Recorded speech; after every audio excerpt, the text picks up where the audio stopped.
మిత్రభేదం కథల్లో మనము 9 కథలు పూర్తి చేసుకున్నాం. 10వ కథలోకి ప్రవేశిద్దాం. ఇంతకుముందు జరిగిన కథలో మనకి సింహం ఎలాగైతే కుందేలు తన తెలివితోటి సింహాన్ని నూతిలో వేరే సింహాన్ని చూపించి అదే నన్ను నీ దగ్గరికి వస్తుంటే ఆపింది అని చెప్పినప్పుడు సింహం ఆ నూతిలో సింహం వేరే సింహం అనుకుని గర్జిస్తూ నూతిలో దూకడం చచ్చిపోవడం మనకి తెలుసు. ఆ తర్వాత కనుక ఎంత బలవంతుడైనా బుద్ధి బలంతో గెలవచ్చు అని దమనకుడు కరకుడితో అన్నప్పుడు కరటక పూర్వం పింగళికునికి సేవ చేసిన కాటక పాటకులనే 2 నక్కలు ఉండేవి. వాటిని ఒకసారి పింగళకుడు కోపం వచ్చి వెళ్ళగొట్టాడు. ఆ నక్కలు ఇప్పుడు సంజీవకుడిని అనుసరిస్తున్నాయి. ఈ నక్కలు ఈ సంజీవకుడిని అనుకరిస్తూ ఉన్నాయి. నిజానికి సంజీవుడు పింగళకుడికి స్నేహితుడిగా మంత్రిగా కూడా కొనసాగుతున్నాడు. దమనకుడే వెళ్ళి పరిచయం చేశాడు కదా. అయితే దమనుడికి అది నచ్చట్లేదు. దాన్ని ఎలాగైనా స్నేహాన్ని విడగొట్టి దాని ఆశ వేరు, దాని మాంసం తినాలని దాని కోరిక. దాని కుట్ర దానికి ఉంది. ఆ కుట్ర ఫలించడానికే ఉపాయం అనే దాంతో అది ముందుకెళ్లాలని ప్రయత్నం చేయడం మనకు తెలుసు. కాబట్టి ఈ పింగళకుడి దగ్గర సేవకులుగా కాటక పాటకులనే 2 నక్కలు ఉండేవి. వాటిని నేను కోపం వచ్చి ఓసారి ఈ పింగళకుడు వెళ్ళగొట్టేశాడు. ఆ నక్కలు ఇప్పుడు సంజీవకుడిని అనుసరిస్తున్నాయి. దీన్ని అదనగా తీసుకుని సంజీవకుడి మీద అనుమానం కలిగేలా చేస్తాం. ఇప్పుడు ఈ నక్కలు దాన్ని అనుసరిస్తున్నాయి. బలిసున్నది ఈ సంజీవకుడు. దాన్ని కూడా తిరుగుతూ ఉన్నాయి. అంటే ఏదో ఒక జంతువు దాన్ని చంపేస్తే వదిలేస్తే మిగిలింది భోంచేయడానికి ఆ రుచికరమైనటువంటి మాంసం తినాలనే కోరికతో దాని వెనక పడుతూ ఉన్నాయి. దీన్ని ఉపాయంగా మలుచుకుని నేను పింగళకుడికి సంజీవుడికి విరోధం తీసుకొస్తారు అని ఒక ప్రణాళిక వేసుకున్నాను అని చెప్పాను. మంచిది, జాగ్రత్త, పని నెరవేర్చురా అన్నాడు కర్ణకుడు. వెంటనే దమనకుడు పింగళుడి వద్దకు వెళ్ళాడు. నమస్కరించి దీనంగా తల ఉంచున్నాడు. దమనక, నీవు నా ఆప్తుడివి, అలా ఉన్నావేమిటి? నీవు ఎవరైనా ఇబ్బంది పెట్టారా? అట్టివాడు ఈ లోకంలో జీవించగలడా? అదీ కాక నువ్వు దీనంగా ఉండడానికి వేరే ఏదైనా కారణం ఉందా అని అడిగాడు. మహారాజా, మీ మిత్రుడైనటువంటి సంజీవకుడు పూర్వం వలె లేడు.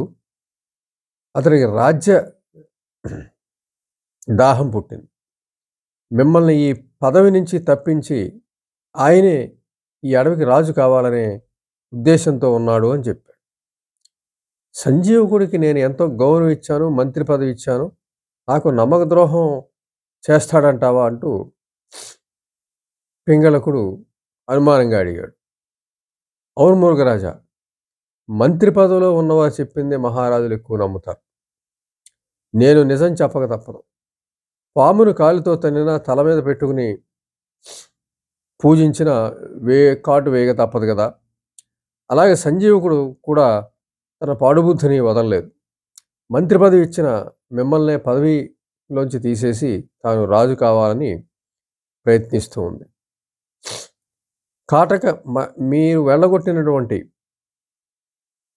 కాటక పాటకులతో తిరుగుతోందా లేదా అనే విషయాన్ని మీరు మీ భృత్యులను అడిగి తెలుసుకోండి అన్నప్పుడు ఆ మాటకు పింగళకుడు సరే అని ఆ భృత్యుల్ని అయినటువంటి నక్కలరాయుడు అనే వాడిని పిలిచి అడిగాడు. ఏమిటి ఈ దమనకుడు చెప్తున్న విషయం సంగతి ఏమిటి అని. అప్పుడు అయ్యా, నా నోటితో ఏం చెప్పమంటారు అన్నాడు నక్కలరాయుడు తల ఉంచుకొని. తిరగటం అనేది తను కూడా చూసింది కాబట్టి, అంటే తిరగటం వరకే జరిగింది అక్కడ, కానీ దాన్ని బేస్ చేసుకుని, అంటే దానికి కూడా ఉండటం అనేది కాటక పాటకులు చేస్తున్నటువంటి పని. అది ఏ జంతువు అయినా దాన్ని చంపకపోతుందా? ఏపులో సింహం, తర్వాత మిగిలింది మందే కదా, శుభ్రంగా తినచ్చు అనే ఉద్దేశంలో అవి తిరుగుతున్నాయి. అంతవరకు వీటికి దానికి ఏ విధమైన సంబంధం లేదు. కానీ ఆ సంబంధాన్ని అంటగట్టి దాన్ని చంపించి దాని మాంసం తింటాను దీని ఉద్దేశం, దీని ఎత్తుగడ అయినప్పుడు అక్కడ ఒక కథ అల్లింది. కరెక్ట్గా అబద్ధానికి ఒక చిన్న ఆధారం అక్కడ పెట్టింది. ఈ చూసిన ఈ నక్క కూడా అవునండి. అలాగే జరుగుతోంది అని చెప్పదలచిన ఉద్దేశంలో తనంది. అనేసరికి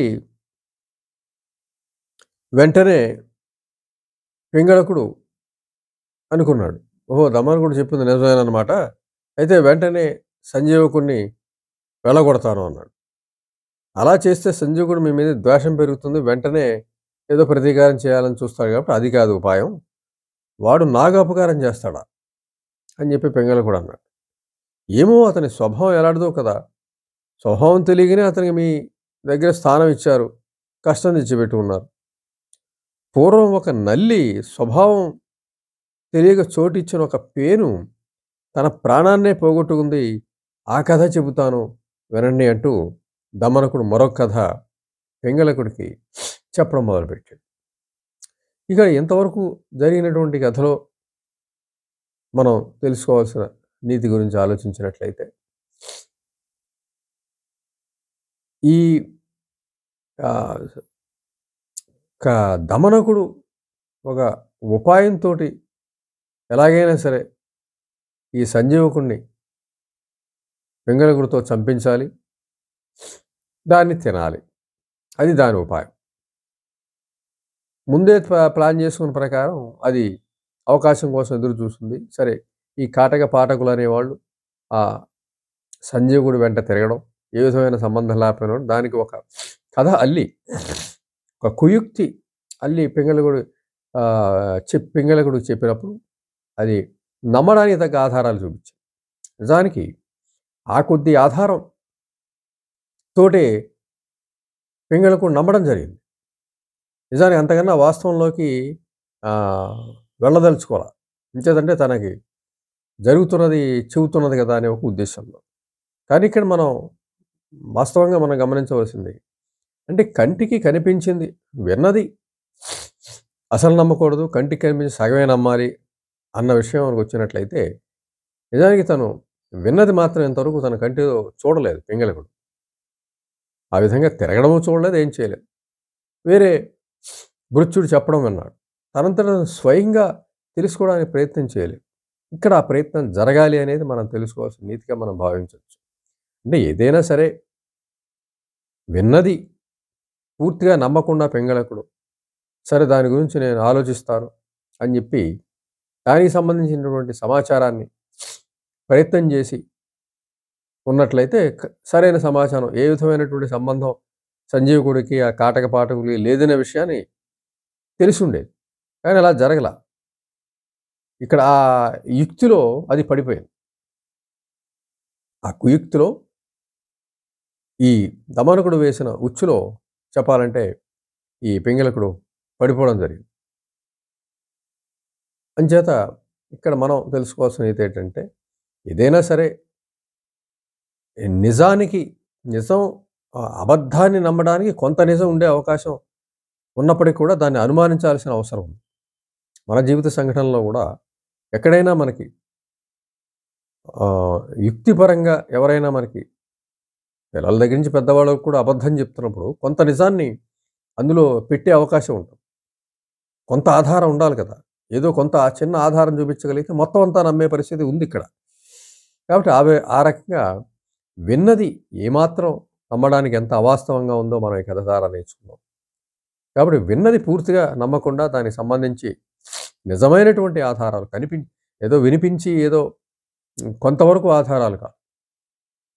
నిజమైనటువంటి ఆధారాలు స దొరికినప్పుడు మాత్రమే అందులో ఉన్న వాస్తవాన్ని గ్రహించి నమ్మాలి తప్ప కేవలం వినేసి కొద్దిపాటి ఆధారాలతోటి మొత్తం అంతా వాస్తవం అని నమ్మడం మంచిది కాదు అని కథ ద్వారా మనకి తెలుస్తున్నది.